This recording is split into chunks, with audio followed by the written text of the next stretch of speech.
Praise the Lord. Revival voice TV programme చూస్తున్న మీ అందరికీ మా హృదయపూర్వక వందనాలు తెలియజేస్తున్నాం. ఇప్పుడు మా నాన్నగారు బిషప్ కొత్తపల్లి సుధాకర్ పాల్ గారు వాక్యాన్ని అందిస్తుండగా మీరందరూ శ్రద్ధగా విని దైవ దీవెనలు పొందండి. ఈరోజు మన వాక్య భాగం అధైర్యమునకు ఖడ్గము. అధైర్యమునకు ఖడ్గము. అధైర్యమునకు ఖడ్గం ఏంటో చెప్పగలరా? అధైర్యమునకు ఖడ్గం. ఎవరైనా సరే అధైర్యమునకు ఖడ్గం. ఖడ్గం దేనికి గుర్తు చెప్పండి. కరెక్ట్గా చెప్పారు. ఖడ్గం దేనికి గుర్తు? వాక్యానికి గుర్తు. అధైర్యంలో ఏం కావాలి మనకి? వాక్యం కావాలి. దేనికి స్తోత్రాలు చెల్లిద్దాం. కాబట్టి అధైర్యం ఎప్పుడు వస్తుందంటే దేవుని వాగ్దానమందు విశ్వాసం ఉంచకపోవడం ద్వారా అధైర్యానికి వేరు అనమాట, మొదలు అనమాట. ఎప్పుడైతే దేవుని వాక్యాన్ని నువ్వు నమ్మవో, ఎప్పుడైతే దేవుని యందు నువ్వు విశ్వాసం ఉంచవో, ఎప్పుడైతే దేవుని మీద అపనమ్మకం నీలోకి వచ్చేస్తుందో ఆటోమేటిక్ నీలో ఏమొచ్చేస్తుందో తెలుసా? అధైర్యం వచ్చేస్తుంది. కాబట్టి అధైర్యానికి ఖడ్గం ఈ వాక్యం అనే ఖడ్గం అని కూడా మన యొక్క సర్వాంగ కవచంలో ఉంది కదా, వాక్యం అనే ఖడ్గం.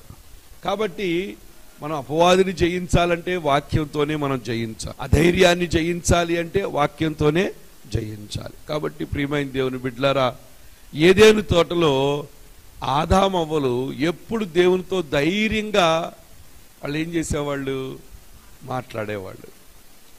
ఎప్పుడైతే దేవునికి ప్రేమను మర్చిపోయి దేవుని యొక్క సత్యాన్ని వదిలిపెట్టి దేవునికి నమ్మక ద్రోహం చేసి దేవుని మాటను అతిక్రమించగానే వాళ్ళలోకి ఏమొచ్చేసింది?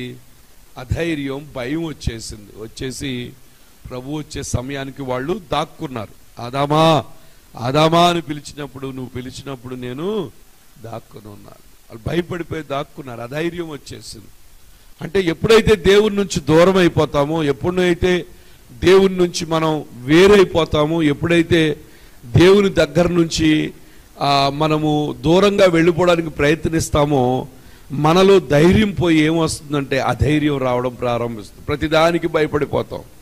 పిల్లలు బయటికి వెళ్ళినా భయపడిపోతాం. భర్త గారు పనికి వెళ్ళినా భయపడిపోతాం. నీ జీవితంలో చిన్న నొప్పులు వచ్చినా భయం వచ్చేస్తుంది. నీ అంతా కూడా నువ్వు భయంలో నివసించడం ప్రారంభిస్తావు. ఎందుకని? దేవుని వాగ్దానం నమ్మటం నువ్వు మానేసావు. దేవుని యొక్క కాపుదల లేదని నువ్వు అనుకుంటున్నావు. ఆయన యుగ సమాప్తి వరకు సదాకాలం మీతో నేను ఉన్నానని చెప్తే మనమేమనుకుంటామంటే మన కళ్ళకు కనబడట్లేదు, లేకపోతే మనకు ఆ ఫీలింగ్స్ లేవు, ప్రభు ఉన్నట్టుగా నాకు ఎక్కడ సూచన లేదు. కాబట్టి మనం ఏం చేస్తామంటే దేవుడు నాతో లేడన్నట్లుగా మనం ప్రవర్తిస్తూ చాలా భయంగా అధైర్యంగా బ్రతుకుతాం. కాబట్టి దేవుని వాగ్దానాలు మనం నమ్మాలి. దేవుని యందు విశ్వాసం ఉంచాలి. అలా విశ్వాసం ఉంచకపోతే మనలో అధైర్యం ప్రారంభం అవుతుంది. ఆ అధైర్యమే మన జీవితాన్ని పాడు చేసి ఒక వేరుగా అయిపోతుంది. ఆ వేరు మనది పెరిగినప్పుడు ఖచ్చితంగా మన జీవితంలో భయంతో బ్రతకాల్సిన పరిస్థితి ఏర్పడుద్ది. పరిశుద్ధ గ్రంథం చెప్తుంది, నీతిమంతులంట సింహం వలె ధైర్యముగా ఉంటారు. ఏ పరిస్థితులు వచ్చినా మనం ధైర్యంగా ఉండాలి, కృంగిపోకూడదు. ఏ పరిస్థితులు వచ్చినా మనం దిగజారిపోకూడదు. ఏ పరిస్థితులు వచ్చినా ధైర్యంగా మనం నిలబడాలి. ఇశ్రాయేలుల మీదకి గొల్యాత్ అనేవాడు, గాతువాడైన గొల్యాత్ వచ్చినప్పుడు వాళ్ళు ఏం చేశారు? అధైర్యపడిపోయారు. ఒకప్పుడు వాళ్ళు దేవుని చేత ఎంతో యుద్ధాలు చేసిన వారు, ఒకప్పుడు దేవుని చేత ఎంతో జయాలు పొందిన వాళ్ళు. కానీ ఆ యొక్క గొల్యాతు మాటలకి, లేకపోతే ఆ గొల్యాతు ఒక ఆకారానికి, ఆ గొల్యాతు యొక్క వాతావరణానికి వాళ్ళు ఏమైపోయారంటే లోబడిపోయి భయంలోకి వచ్చారు. వాడు 40 రోజులు వాళ్ళని ఎంతగానో అవహేళన చేస్తూ మాట్లాడుతూ ఎంతో భయంకరంగా ఉంటూ ఉన్నాడు. మరి అదే సమయానికి అన్నలను చూద్దామని దావీదు అక్కడికి వచ్చాడు. కానీ దావీదు ఏమన్నాడో తెలుసా? ఈ సున్నతి లేని ఫిలిస్తీయుడు ఏ పాటివాడు? ఎవడు వీడు? జీవము గల సైన్యాన్ని తృణీకరించటానికి వీడెవడు? ఆ సత్యము వాళ్ళకి అర్థం కాలేదు. కానీ దావీదుకి ఏమైంది? ఆ సత్యం అర్థమైంది. అందుకే ఆయనలో ఏమొచ్చింది? ధైర్యం వచ్చింది. అధైర్యం లేదు, దేవుని సత్యాన్ని నమ్మాడు. అందుకే ఏమంటాడు తెలుసా? నీవైతే కత్తితో ఈటతో మా మీదకి వస్తున్నావు, నేనైతే ఎవరితో వస్తున్నాను తెలుసా? సైన్యములకు అధిపతియగు యెహోవా పేరట నేను నీ మీదకు వస్తున్నాను. ఈరోజు ప్రభు నిన్ను నాకు అప్పగిస్తాడు. దేవునికి స్తోత్రాలు చెల్లిద్దాం. ఎప్పుడైతే దేవుణ్ణి నమ్ముతావో నీ జీవితంలో ధైర్యం వస్తుంది. ఒకవేళ ఈరోజు ఎటువంటి పరిస్థితి గుండా మనం వెళ్లాల్సి వస్తుందో తెలియదు. ఒకవేళ ఈరోజు ఎటువంటి పరిస్థితుల గుండా నువ్వు వెళుతున్నావో తెలియదు. ఎలాంటి పరిస్థితి ఉన్నా ధైర్యాన్ని కోల్పోమాక. అధైర్యం ఉన్న చోట అపవాది ఉన్నాడు, ధైర్యం ఉన్న చోట దేవాది దేవుడు ఉన్నాడు. దేవునికి స్తోత్రాలు చెల్లిద్దాం. ఈ లోకంలో బ్రతుకుతూ ఉన్నప్పుడు సమస్యలు రాకుండా ఉండవండి. ఈ లోకంలో బ్రతుకుతున్నప్పుడు అనారోగ్యాలు రాకుండా ఉండవు. మనం మానవులు. ప్రభువు వారు ఇదిగో నువ్వు నన్ను నమ్ముకుంటే నీకు ఒక్క రోగం లేకుండా చేస్తానని ఆయన చెప్పలేదు. నువ్వు రోగంగా ఉంటే ఒక 1000 సంవత్సరాలు బ్రతుకుతావని ఆయన చెప్పలేదు. ఆయన చెప్పిన మాట ఏంటంటే, ఈ లోకంలో జీవిస్తున్నప్పుడు శ్రమలు రావచ్చు, శోధనలు రావచ్చు, గాఢాంధకారపు లోయల్లో నువ్వు వెళ్ళొచ్చు, కానీ నా దుడ్డు కర్రయు దండము నిన్నేం చేస్తుందో తెలుసా? ఆదరిస్తుంది. ఈ లోకంలో నిన్ను ఆదరించే వాళ్ళు ఎవరూ లేకపోవచ్చు. ఈ లోకంలో నిన్ను పట్టించుకునే వాళ్ళు ఎవరూ లేకపోవచ్చు. ఈ లోకంలో నీకు ప్రాధాన్యత ఇచ్చేవాళ్ళు ఎవరూ లేకపోవచ్చు. కానీ ఉదయకాల సమయంలో ఒక శుభవార్త చెప్తున్నాను. ఎవరు నిన్ను పట్టించుకున్నా పట్టించుకోకపోయినా, ఎవరు నీకు సహాయం చేసినా సహాయం చేయకపోయినా, అందుకే మొర్దెకై అంటాడు ఎస్తేరుతో ఎవరో తెలుసా? ఒకవేళ నువ్వు సహాయము చేయకపోతే ఇలాంటి పరిస్థితి వస్తుందనేమో దేవుడు నిన్ను రాణిగా ఇక్కడ పెట్టాడు. ఒకవేళ నువ్వు సహాయము చేయకపోతే మాకు సహాయము వేరొక దిక్కు నుంచి రప్పించగలిగిన దేవుడు మాతో ఉన్నాడని ధైర్యంగా మాట్లాడాడు. దేవునికి స్తోత్రాలు చెల్లిద్దాం. ప్రియమైన దేవుని బిడ్డలారా, ఒక సత్యాన్ని మేము చెప్తున్నాను. ప్రతి నిమిషం భయముతో ఉండడానికి వీల్లేదు. ప్రతి నిమిషము కంగారుతో ఉండడానికి వీల్లేదు. ప్రతి నిమిషం అయ్యో ఏమవుతుంది, ఈ అప్పుల్లోంచి నేను ఎలా బయటపడతాను, రేపు ఏ పనులు దొరుకుతాయి, రేపు ఏం జరుగుద్ది, ఈరోజు పనులు ఉంటాయా ఉండవా అని పరిస్థితుల వైపు చూచి కృంగిపోవాల్సిన అవసరం లేదు. నువ్వు ధైర్యంగా ఉండి, నన్ను పిలిచిన దేవుడు నమ్మదగిన దేవుడు, నా దేవుడు నాకు సహాయము చేస్తారు. నేను ప్రభు దగ్గరికి వెళ్తున్నాను. ప్రభువుకు తెలుసు ఆకాశ పక్షులు అవి విత్తవు, కోయవు, అవి కొట్లలో కూర్చుకొనవు, అయినా పరమ తండ్రి వాటిని పోషిస్తున్నాడు కదా. ఏలియా ఆ యొక్క కరువు సమయంలో కేరీతు వాగు దగ్గరికి వెళ్ళినప్పుడు కాకోలముతో, కాకులతో ఉదయం రొట్టె మాంసము పంపించిన దేవుడు, ఇశ్రాయేలు ఎడారిలో నడుస్తూ ఉన్నప్పుడు మన్నాను కురిపించిన దేవుడు, వివాహంలో ద్రాక్షారసం అయిపోయినప్పుడు నీళ్లను ద్రాక్షారసముగా మార్చిన దేవుడు, సారేపతి విధవరాలు ఇంటిలో ఆహారాన్ని సమకూర్చిన దేవుడు, నీ జీవితంలో కూడా ఆయన అన్నిటినీ సమకూర్చగలడు. కాబట్టి నువ్వు చేయవలసిన పని ఏంటో తెలుసా? ధైర్యంగా నువ్వు ఉండాలి. దేవునికి స్తోత్రాలు చెల్లిద్దాం. ఆ ధైర్యాన్ని పోగొట్టే ఖడ్గాన్ని నువ్వు ధరించుకోవాలి. అనారోగ్యంతో ఉన్నావు, రోగం చూస్తే చాలా భయంకరంగా ఉంది, శరీరంలో అది విస్తరిస్తూ ఉంది, శరీరంలో అది ఎంతో భయంకరమైన ప్రభావితం చేస్తూ ఉంది, అనేక అవయవాల మీద అది పనిచేస్తూ ఉంది. నువ్వు అధైర్యపడాల్సిన అవసరం లేదు.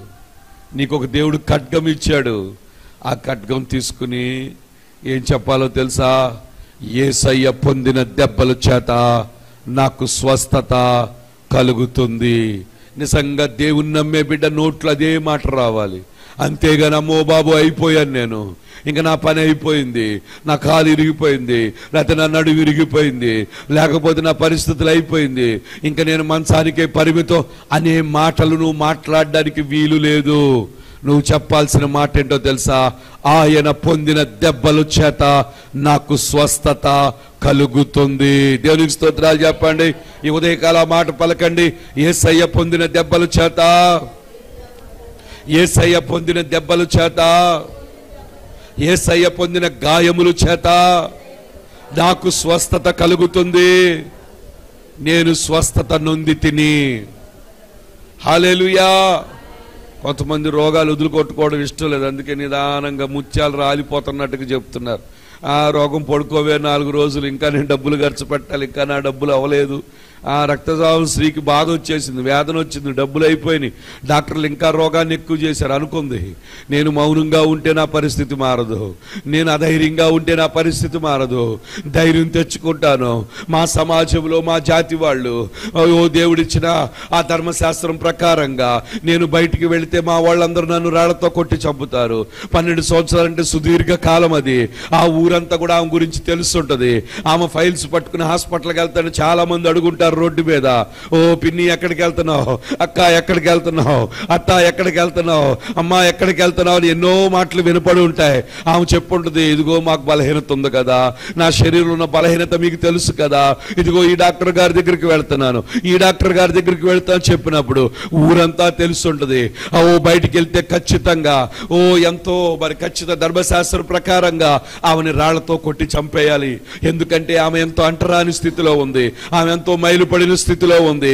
కాబట్టి ధర్మశాస్త్రం అలా చెప్తుంది. కానీ హృదయం చెప్తుంది ఏమనో తెలుసా, ఇక్కడున్నాను చనిపోతావు, ఇంట్లో ఉన్నాను చనిపోతావు, బయటికి వెళితే బయట చనిపోతావు. కాబట్టి నువ్వు నిర్ణయించుకో, ధైర్యంగా బయటికి వెళ్తావా, అధైర్యంగా ఇంట్లో కూర్చుంటావా.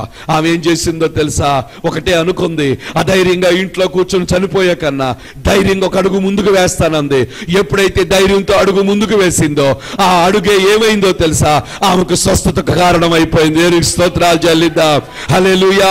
ఈ ఉదయకాలం నిద్ర లేచి ధైర్యముగా దేవుని సన్నిధిలో, అయ్యో కుక్కలు చాలా ఉన్నాయి రోడ్ల మీద, వెళ్తే అవి నన్ను పీకుతీయేమో, అవి నన్ను అరుస్తాయేమో అని భయపడకుండా ధైర్యంగా ప్రభు దగ్గరికి అడుగేసావు కదా, ఈ అడుగే నీ కుటుంబాన్ని మార్చబోతుంది, ఈ అడుగే నీ జీవితాన్ని మార్చబోతుంది, ఈ అడుగే దేవుని శక్తిని నీ జీవితంలోకి తీసుకురాబోతుంది. ఓ హల్లెలూయా. ఈ ఉదయకాల ప్రత్యేకమైన కృప మన మీద ఉంది, ప్రత్యేకమైన దేవుని శక్తి ఇక్కడ పనిచేస్తూ ఉన్నది. ప్రభు వారు మన మధ్యలో ఉన్నారు. ఓ దేవుని స్తుతిస్తూ ఉండండి. నువ్వు స్తుతిస్తూ ఉండగానే నీ పరిస్థితులు మారుతూ ఉన్నాయి. నువ్వు స్తుతిస్తూ ఉండగానే దేవుని సన్నిధి నీ జీవితంలో గొప్ప కార్యాలను చూడబోతూ ఉన్నావు. ఇప్పుడే దేవుని కార్యాలను చూడబోతూ ఉన్నావు. నేను చూస్తూ ఉన్నాను, దేవుని శక్తి నిన్ను తాగుతూ ఉన్నది, నీ గృహాల్లో దేవుని శక్తి తాగుతూ ఉన్నది. ఈ కార్యక్రమాన్ని అన్ఎక్స్పెక్టెడ్ గా నువ్వు చూస్తూ ఉన్నావు, ఒక యాక్సిడెంటల్ గా నువ్వు చూస్తూ ఉన్నావు, యాదృచ్ఛికంగా ఈ కార్యక్రమాన్ని పెట్టావు. ఈ ఉదయ కాలంలో ప్రభు నిన్ను తాగుతూ ఉన్నాడు. నీ కుటుంబ పరిస్థితిని మార్చబోతున్నాడు, నీ బిడ్డల పరిస్థితి మార్చబోతున్నాడు. ఉద్యోగం లేదని బాధపడుతూ ఉన్నావు, ఉద్యోగాలు దేవుడు నీకు ఇస్తూ ఉన్నాడు. నీ జీవితాన్ని అనేకుల ముందు తలగా చేయబోతున్నాడు. నీ బిడ్డల కొరకు ఎంతో వేదన పడుతున్నావు, నీ బిడ్డలు అనేకుల ముందు ఆశీర్వాదకరంగా దేవుడు చేయబోతున్నాడు. వివాహాల కొరకు బాధపడుతూ ఉన్నావు, ఖచ్చితంగా వివాహాలు అద్భుతంగా దేవుడు చేయబోతూ ఉన్నాడు. రాత్రంతా ఏడుపు వచ్చిన ఉదయానికి సంతోషం ఇచ్చే దేవుడు ఆయన. అదో దేవునికి స్తోత్రాలు. దేవుడు ధైర్యాన్ని ఇస్తూ ఉన్నాడు, ధైర్యాన్ని ఇస్తూ ఉన్నాడు, గొప్ప ధైర్యాన్ని ఇస్తూ ఉన్నాడు. భయపడద్దు, నువ్వు భయపడద్దు, భయపడద్దు. అనారోగ్యం బట్టి భయపడద్దు, ఆ యొక్క అప్పులు బట్టి భయపడద్దు, లేకపోతే నీ జీవితం ఎలా కొనసాగించబడుద్దని నువ్వు భయపడుతున్నావు. అందుకే ఉదయకాలం ప్రభు నీతో మాట్లాడుతున్నారు. ఏమనో తెలుసా, భయపడమాక, ధైర్యంగా ఉండు. ఆ ధైర్యం అయితే అపవాదికి స్థానం ఇచ్చిన దానం అవుతావు, ధైర్యంగా ఉంటే దేవునికి స్థానం ఇచ్చిన దానం అవుతావు. దేవునికి స్తోత్రాలు చెల్లిద్దాం. హల్లెలూయా. బయటికి అడుగు వేసింది, స్వస్థత వచ్చింది. దేవునికి స్తోత్రాలు చెల్లిద్దాం. హల్లెలూయా. ఓ హృదయాలను తెప్పరిలింపజేస్తున్నాడు ఆయన. బలహీనుల బలాభివృద్ధి కలుగు చేస్తూ ఉన్నాడు. ఏ బలహీనతతో ఉన్నావో తెలియదు. ఓ ఈ కార్యక్రమం చూస్తూ ఉన్నావు, దేవుడు నీకు బలహీనతలో బలం ఇస్తూ ఉన్నాడు, బలహీనతలో బలం ఇస్తూ ఉన్నాడు. బలం బలం బలం బలం, దేవుని బలం, పర సంబంధమైన బలం ఇస్తూ ఉన్నాడు.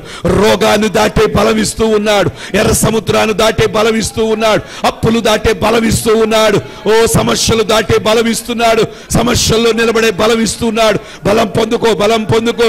ఆ ధైర్యానికి వేరు వేరు వేరు. నమ్మితే ఆయన మహిమను నువ్వు చూస్తావు. నేను నమ్ముతున్నానండి, ప్రభు అద్భుత కార్యాలు మన పట్ల చేస్తాడు. ఒకవేళ మనం ఎటువంటి పరిస్థితుల గుండా వెళ్ళినా మన ప్రభు మనల్ని విడిచిపెట్టలేదు. ఆయన హస్తం మనల్ని పట్టుకుని ఉంది. ఆయన మన జీవితాల్లో గొప్ప కార్యాలు చేయాలని ఆయన ఇష్టపడుతూ ఉన్నాడు. అందరూ కూడా ఒక వాక్య భాగం చూద్దాం. కీర్తనలు 27వ కీర్తన 13వ చరణం చూద్దాం.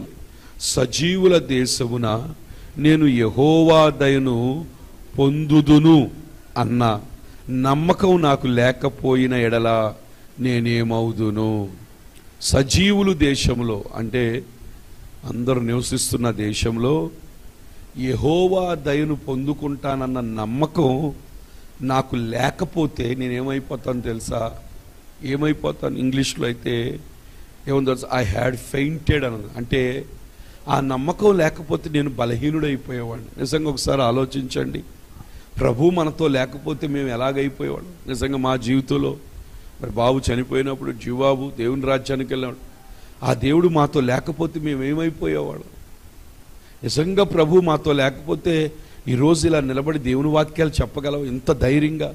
మీకు తెలుసా, కొన్ని వాక్యాలు నేను చెప్తున్నప్పుడు ఆ వాక్యాలు నాకు వినపడుతున్నప్పుడు అయ్యో ఈ వాక్యం మా జీవితంలో ఎందుకు జరగలేదు అని ఒకలాంటి అది చెప్పటానికి కూడా చాలా ధైర్యం కావాలి.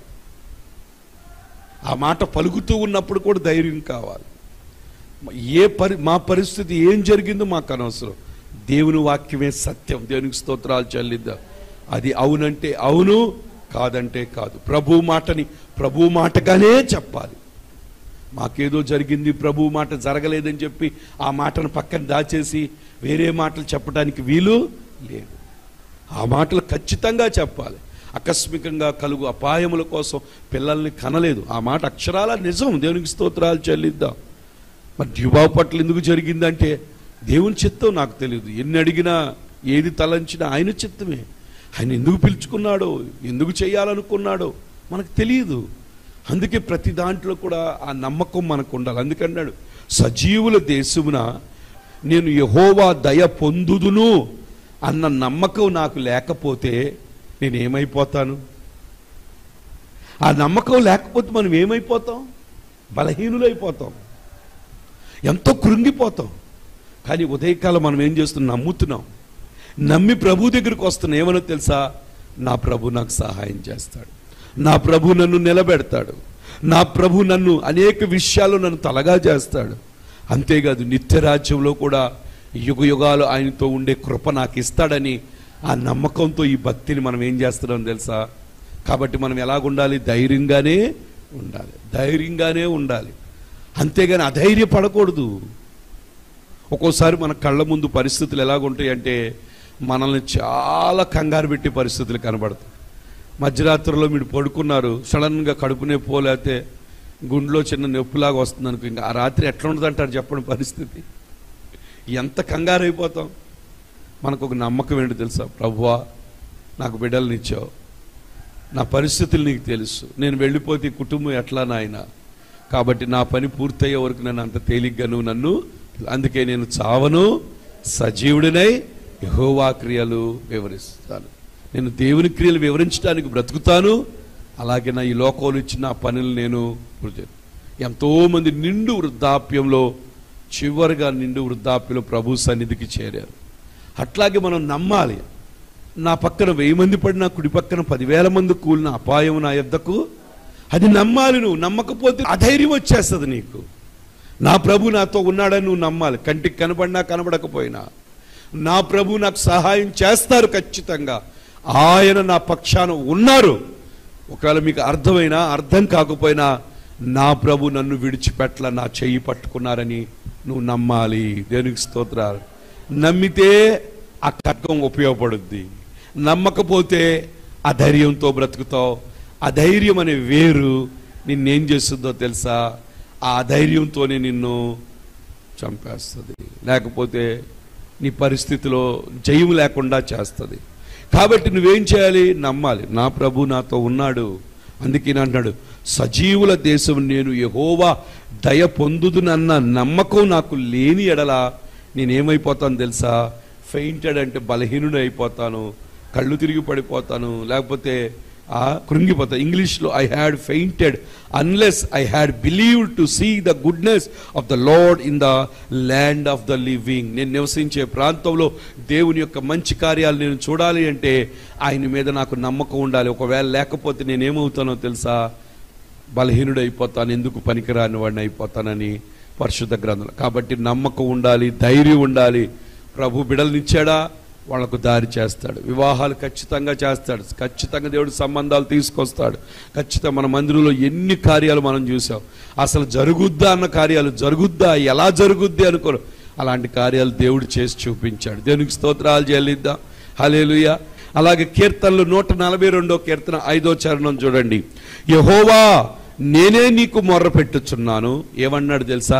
నా ఆశ్రయదుర్గము నీవే, సజీవులున్న భూమి మీద నా స్వాస్యము నీవే అని నేను అనుకొంటిని. ఏమన్నాడు తెలుసా? నా ఆశ్రయదుర్గము. ఆ మాట పలికినప్పుడు నీలో ఏమొస్తుందో తెలుసా? ధైర్యం వస్తుంది. నా ఆశ్రయదుర్గము నీవే, సజీవులు నా భూమి మీద నా ఆస్తి ఎవరో తెలుసా? నా స్వాస్యము, నా పోర్షన్ అని ఉంది ఇంగ్లీష్లో. నా ఆస్తి ఎవరో తెలుసా? నీవే అని నేను అనుకొంటిని. ఈ లోకంలో నివసిస్తున్నాడు. మన ఆస్తి ఎవరు చెప్పండి? యేసయ్యే. మన ఆస్తి దేవుడే. అలా అనుకుంటే నువ్వు ధైర్యంగా ఉంటావు. నా ఆస్తి సాతానే అంటే నువ్వు కూలిపోతావు. దేవునికి స్తోత్రాలు చెల్లిద్దాం. కాబట్టి మన ఆస్తి ఎవరు చెప్పండి? నా పోర్షన్, లేకపోతే నా ఇన్హెరిటెన్స్, నా స్వాస్యము ఎవరో తెలుసా? నేను నిన్నే అనుకుంటున్నానయ్యా. నా ఆశ్రయదుర్గం నీవే, నా స్వాస్యము నీవే. నివసిస్తున్న మనుషుల మధ్య నేనేమనుకుంటున్నానో తెలుసా? నా స్వాస్యము నీవే అని నేను అనుకుంటున్నాను. అయ్యా ఇదిగో నా భాగము నీవే, నా స్వాస్య భాగము నీవే, నా ఆశ్రయ దుర్గము నీవే. ఎప్పుడైతే ఈ మాటలు నీలో ఉంటాయో, ఎప్పుడైతే ఈ మాటలు నువ్వు పలుకుతూ ఉంటావో, ఎప్పుడైతే దేవుని ఆశ్రయంగా చేసుకున్నావో నువ్వు ధైర్యంగా ఉంటావు. దేనికి స్తోత్రాలు చెల్లిద్దాం. ఎప్పుడైతే దేవుని నువ్వు ఆశ్రయంగా చేసుకున్నావో, ఎప్పుడైతే ఆయనే స్వాస్యం నువ్వు అనుకున్నావో, నువ్వు ఏ విషయంలో కొదువు అనేది నీకు ఉండదు. యేసయ్యను స్వాస్యంగా చేసుకున్న వారి జీవితంలో కొదువు అనేది ఉండనే ఉండదు. ఎందుకంటే ఆయన్నే నువ్వు హెడ్గా పెట్టుకున్నావు, ఆయన్నే నువ్వు తలగా చేసుకున్నావు. ఒక మాట అండి, ఏలియా సారెపతి ఊరికి వెళ్ళినప్పుడు ఒక విధవరాలు కర్రలు ఏరుకుంటా ఉంది. భయంకరమైన కరువు. ఆ కరువులో ఆ ఇంటిలో ఏం చేసిందో తెలుసా? ఏలియాకి అవకాశం ఇచ్చింది. తనకున్న దాంట్లో ఏలియాకి అవకాశం ఇచ్చి, అయ్యా మా దాంట్లో కూడా నీకు భాగం ఇస్తున్నాం, నీకు ఒక పోర్షన్ ఇస్తున్నాం అని చెప్పి ఆయనకి ఇచ్చినప్పుడు 3.5 సంవత్సరాలు తొట్టిలో పిండవలేదు, బుడ్డిలో నూనె. ఊర్లో వారి ఇంట్లో అంత కరువు ఉంది, కానీ ఏలియా ఉన్న ఇంట్లో కరువు ఉందా? అంటే దేవుణ్ణి పోర్షన్గా చేసుకున్నప్పుడు. పోర్షన్ అంటే భాగం ఇవ్వడం. నీ రాబడిలో ఆయనకి భాగం ఇవ్వాలి, నీ సమయంలో ఆయనకి భాగం ఇవ్వాలి, నీ శక్తిలో ఆయనకి భాగం ఇవ్వాలి, నీ జీవితంలో ఆయనకి భాగం ఇవ్వాలి.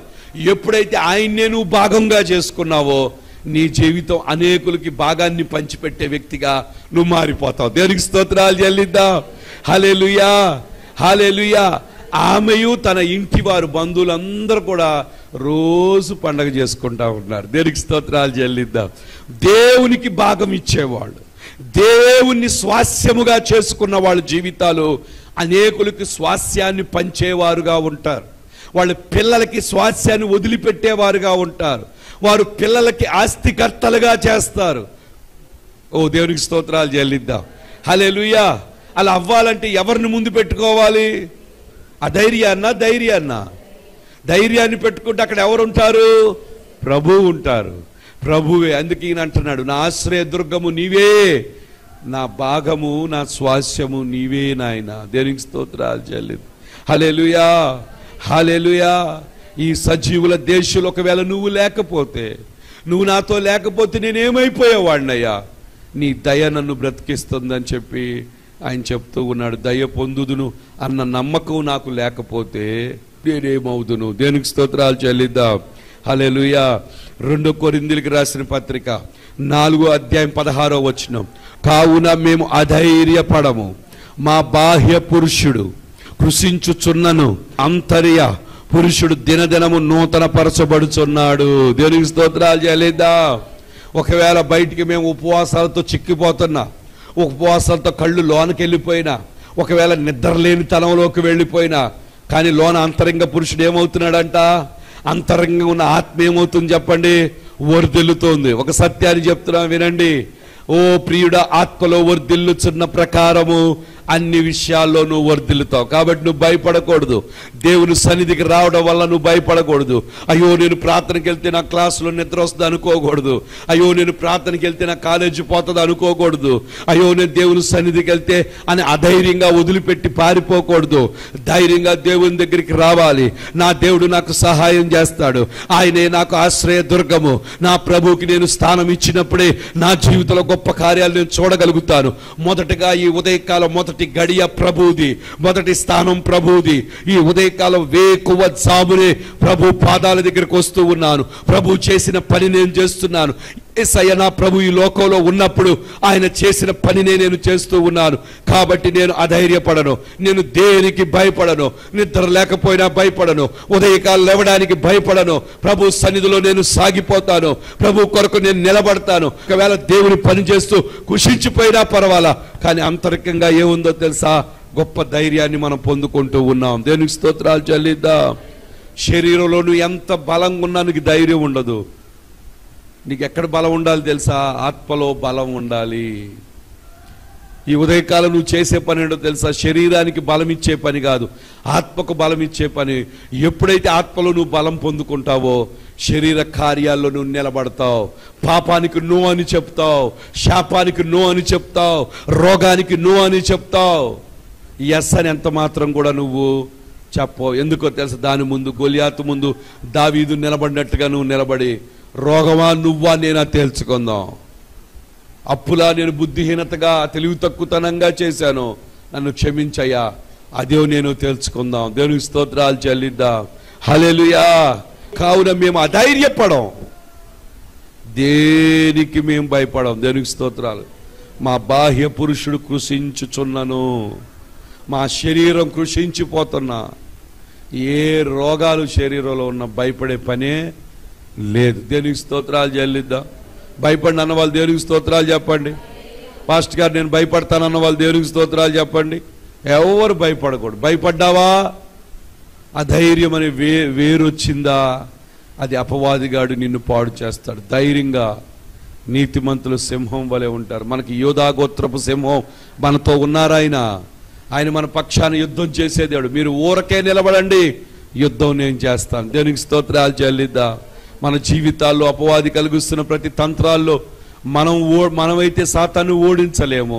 ఆయన ఖడ్గాన్ని, ఆయన వాక్యాన్ని పట్టుకుని వాడిని నేను చావను సజీవుడినై యెహోవా క్రియలు నా గిన్నె నిండి పొర్లిపరు, యెహోవా నా కాపరి, నాకు లేమి కలగదు.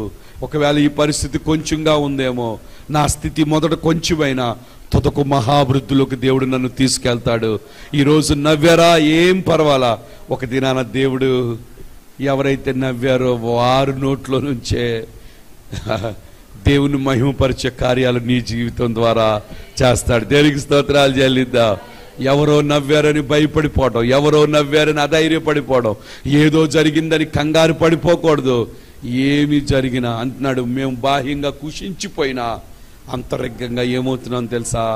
బలం పొందుకుంటున్నాం. దేవునికి స్తోత్రాలు చెల్లిద్దాం.